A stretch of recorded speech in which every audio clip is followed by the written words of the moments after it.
Recording studio Delhi Chhatarpur.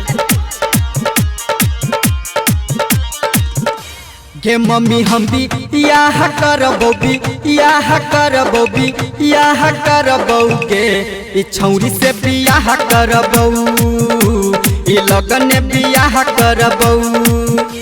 गे mummy हम भी याह करबो भी याह करबो भी याह करबो गे ई छौरी से बियाह करबो ई लगन बियाह करबो।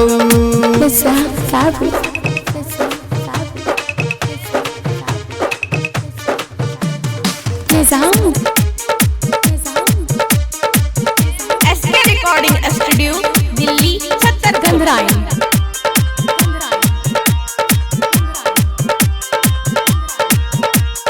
Recording by DJ Zakir Inarwa Bazar. गाँव के लोग कहै छहुआ बारा माई गे रही जेबो हमहू कुआरा। हाँ गाँव के लोग कहै छहुआ बारा माई गे रही जेबो हमहू कुआरा। माई गे लोक भाइग जय बहु भाइग जय बहु भाइग जय बहु गे ए छौरी से बियाह करबौ ई लगन बियाह करबौ।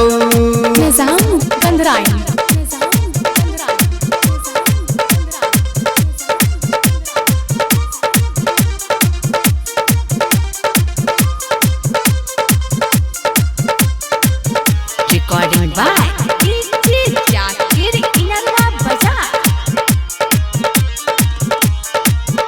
SK recording studio Delhi Chhatarpur.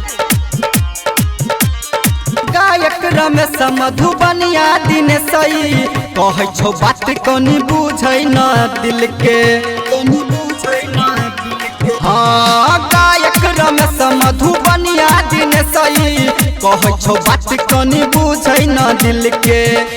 माई गे नहीं तो मर जय बहु कैट जय बहु जैर जय बहु के ई छौरी से बियाह करबौ ई लगन बियाह करबौ। यदि आप चाहते हैं संध्या एंटरटेनमेंट के सभी ऑडियो वीडियो देखें तो चैनल को सब्सक्राइब जरूर करें और बेल आइकन को दबाना ना